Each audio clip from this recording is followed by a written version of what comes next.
I wanted to ask about your book launch because that's probably top of mind for you right now. I've seen you post a lot on DGMG and all that. So how has that gone? What's how's the book going? The book is the book is going great. I didn't really know what to expect.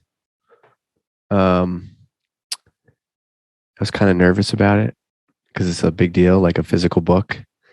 And I just was ready for everybody to hate it. And I got in my head about it. And the responses have just has been amazing. It's been so cool. And it's not even from like big tech CEOs that are reading it, but like I'm talking to like just people who run their own business and had been thinking about wanting to like do more to build their brand and grow their business, and they just started posting and they're like, I got your book, and they're sending me pictures, and it's just so cool in a world that's like so digital. Like my Twitter DMs and Instagram and LinkedIn has just been all like strangers sending me pictures of like different pages of the book and everything. That part has been really cool. And the other thing, that the reason I said really good, is just not even like it's not a financial thing, because it was actually a terrible money making choice, because we did a 99-cent Kindle, like basically giving it away version to do a promo for the first week.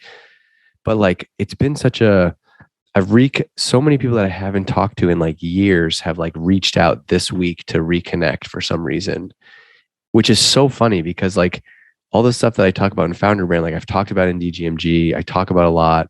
If I created an online course called Founder Brand, there's no way that like my kindergarten teacher who owns a local bookstore in Worcester, Massachusetts would be like posting and taking pictures and like sharing it with people. But it's just like something about, like, I've had like 4 or 5 people that I played college baseball with that I haven't talked to in over 10 years. Like, we don't keep in touch at all, have messaged me, and they like read it or bought it. And something about it being a physical thing that has like created this connection. And that was not a intentional thing. And so I've kind of been like, wow, there's the thought that I'm lately stuck on is like, there's just something to like having something physical.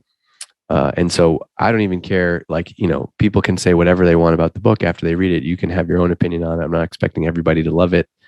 But it's just so cool to see like this reaction to something physical in a world where, like, if it was an online course, there's no way this would be happening. And that's coming from someone who does online courses, and I would sell more of them and do more of them.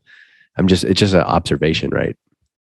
My hypothesis there is that it's something to do with costly signaling, because the effort, like everybody knows, like putting so much effort into a book, like no, not everybody's going to do that, right? Like a tweet could go viral, a LinkedIn post could go viral, but like I think there's a perception, maybe rightly so, that it's cheap to do so. There's no barrier to entry, whereas like putting together a book, you have to go through, maybe find a publisher, at least self-publish. Like there's so many different like logistical things. Yeah. And I'm sure the book took, I don't know how long it took to write, but I'm sure it was a long time. It took 18 months. Yeah, and I obviously worked with it's self-published. Like, I own 100% of it, and the way that it's set up is self-publishing. But I worked with a company to like help actually execute on it, because me sitting here in my house as a person of one needed somebody to work with on the book. Was that one of those like Scribe Media? Yeah, I worked with Scribe, and it was way harder than I thought it was going to be. Like we I would get like 50 pages of edits back, and like, hey, we need comments on this by like next week. Wow. And I'm like, normally I just kind of like flip through a Google Doc, make a headline comment here, but I'm like, this is going to have my name on it. This is going to have my name on it. This is going to be physics. People are going to hold this. And so, for, I don't know, at least an hour a day, 2 hours a day, probably for the last 18 months, I've worked on the book. It's wild. I want to ask why you wrote a book, but I actually want to infer something. And that is, I think a lot of marketers deeply harbor a fantasy of writing a book and think they always have. So is this something you've wanted to do for a long time, or what was the impetus? No, I've never, well, I guess I wanted to do it because I ended up writing the book. A couple of reasons. We did a couple of different books at Drift, and I felt a similar thing to what I mentioned about like the connection. And I was like, I more thought that like the book was like maybe end of last year, or like a year and a half, maybe 2 years ago at this point. But like DGMG had kind of become a thing, and I had kind of started to build an audience of my own, and I really focused on talking about marketing. And it was all those signals that was like, it said to me like, oh, people would read a book on X topic if I wrote it, right? And it was like I saw enough like signals through social media and other channels that, okay, there's some subset of people who might be interested in the things that I say or my perspective or experience about marketing. And so like, I think I could sell a book if I did a book. Whereas like probably 6-7 years ago, I may have wanted to write a book for like the creative process of it, but I maybe could have sold like 40 copies, and they all would have been my friends and family. And so I think part of it was like, I had some success with Drift and some success with Privy, and I started, I shared a lot of, B2B marketing thoughts, and that's what I like to talk about on social media. And so like those had led to building a small audience of my own. And I thought a way to go further with that audience would be to create a book. And then I love talking about marketing, and I love teaching and sharing and creating ideas. And I also love the marketing part of it. And so as much as I wanted to write the book, I actually wanted to like go through the process of it, because I love coming up with the title, coming up with the cover, coming up with the layout, the structure, the marketing plan, the offers, the who's, like that whole strategy, like sending copies to early people and having them post on social media, or, that type of stuff. I love that. And the last part of it was like, I kind of had like one or two philosophies that I felt they weren't like unique to me, as like somebody, said the other, like there's nothing groundbreaking in this book. Some guy left me a review. It's like, there's nothing groundbreaking in this book. And he's not right. He's entirely right. This is all clearly taking off of the things that I've ingested over the years. But what I spit out into the world was, hey, here is a playbook that I think, at least here's how I would articulate. This is kind of what I've done with the companies that I've worked at over the last couple of years. I'm going to try to put it into a book and kind of like cement that a little bit. And I think actually the process of writing a book helped me clarify that idea the same way, like writing can be the thing that brings clarity. And so it was like a cool exercise to try to have to like package this and actually think about it. And so the way that I came up with Founder Brand was, well, something that we did at Drift was like very focused on building a media company and using the founder. And we had a podcast and very active on social media, and similar but different playbook at Drift. And then in my own life with DGMG, that starts to explode. And like the thread between all that, what were those ingredients, which is like Twitter, LinkedIn, podcasting, strong storytelling, and strong connection to like the feedback loop on social media. I was like, I wonder if there's a way that I could like talk about what that is. And I was like, I came up with the name Founder Brand, and I was inspired by, I really liked Donald Miller's book Story Brand, and I loved the title for that book. And I was like, oh, what Story Brand is a great concept, but like kind of what I've been doing is like Founder Brand. Look it up. Does anybody own the domain Founder Brand? Nobody owns the domain Founder Brand. Okay, cool. Maybe I'll call Founder Brand the title. And then the coolest part was like I had the outline, and I had written like the 6-page like outline just like in one sitting. And that's when I knew like this was going to be this was real to me. So like I didn't have to slog through like, what's the book going to be about? I sat down and I was like, for a couple hours, I just banged out like the founder, here's why I still think social media is so underrated and being used wrong by most B2B companies. Here's how you can do it. Here are the things that I do, screenshots, examples. Like I do this every day. And one of the coolest parts was like the most meta piece of it was like, I tested the title with the DGMG community people. Like I have this private Facebook group of a bunch of marketing people. And I first shared the concept of the book. And I said like, hey, I'm thinking about writing a book. If you knowing what you know about me, what would you write about? And it was amazing. I had like 100 comments of like all these different ideas. And a lot of them started to hit on this concept. And so then I went back, and a couple of weeks later, I had like a bunch of ideas on the title.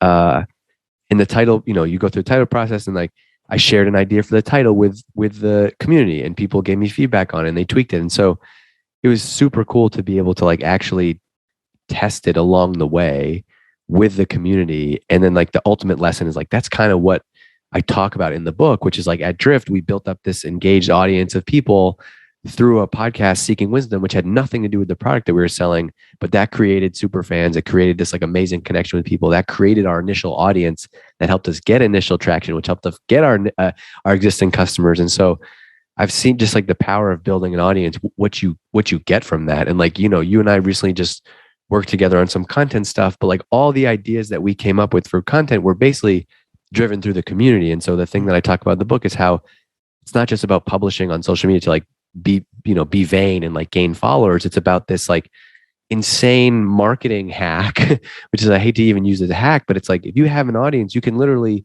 foolproof this. And so this is like a long rant on the book, but ultimately I felt like, okay, the book can't be that bad because I've already kind of like tested a lot of these concepts with people. And I felt really good that if I do a book, then it might sell. And it's kind of like a lot of the stuff that I talk about is the stuff that I've been doing. There's so many directions I want to go here, but you mentioned a couple of times media company, building a media company, building an audience. And that's something that I hear a lot nowadays. When I was at HubSpot, that was a huge focus, obviously, like since the beginning. And then they bought the hustle. Stripe is doing publishing. Arm, I think Coinbase is doing something like this as well. Everybody's going straight to the audience as opposed to going through public relations and publications.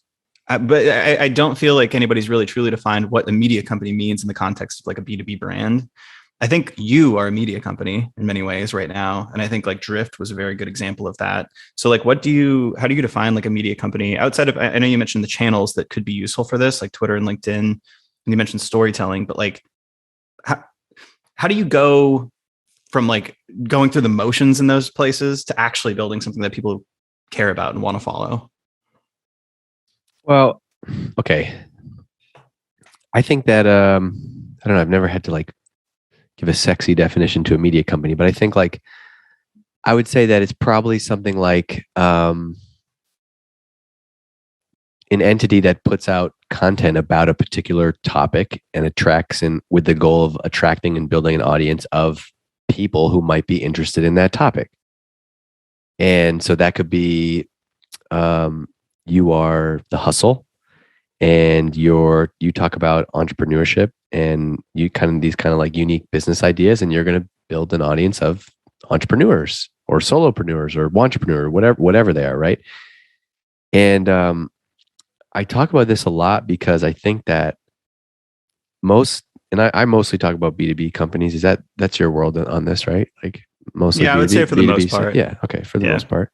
I think the advice applies either way, but most B2B companies struggle with like things like content marketing and social media because I just think they use them wrong. They use them as like promotional channels for their business, which is already kind of like by nature going to be more boring because it's usually B2B. And I don't think B2B is boring. I just think like it's not it's harder to build a social media presence for a B2B company than it is for like a golf meme account or something, right? Yeah, or Wendy's, right? It's just that you're just appealing to different things. And so what I see happen over and over is like these companies, they just kind of like they're on all these channels, but like the way they use Twitter and LinkedIn and YouTube or whatever it is they just kind of post like all stuff related to their company.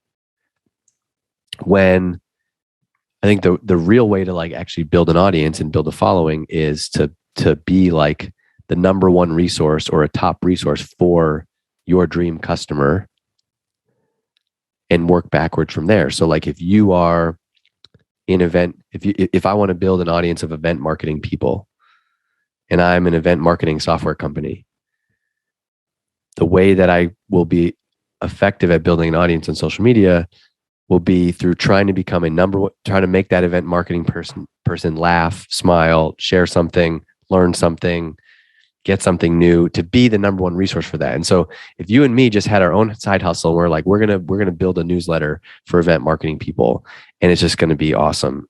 Like we would have a better chance of growing that, just you and me, if it was our side hustle, than we would if we were like implanted on the marketing team of a B2B SaaS company, because they're going to be like, demand gen team is like asking them, hey, can you promote this on social media? And can you promote our webinar on social media? And can you promote this event on social media? And we got to promote this award on social media. But we just like keep doing all those things. And then you don't actually ever build an audience and a following. And it's not that I don't think that I'm not interested in like the vanity of building an audience and following, but I think the following really does matter because ultimately is the goal is to drive some type of result for the business. And so like, did HubSpot drive more buyers in the very early days because of their presence and the content they put out on Twitter and LinkedIn? 100%. It mattered that they were like one of the only B2B accounts with like 1 million Twitter followers back in the day, like because they had reach. And so they could actually, when they needed to promote something, they could actually drive people there. And so maybe like, 8 out of 10 times they're talking about inbound marketing or marketing. And then when they have to promote something, it actually works. And so I like to use the media company mindset because I think it's a different mindset. Like, how can you be the media company? How can you be the blog, the newsletter, the resource for your niche? Not like we're a B2B SaaS company that has social media channels.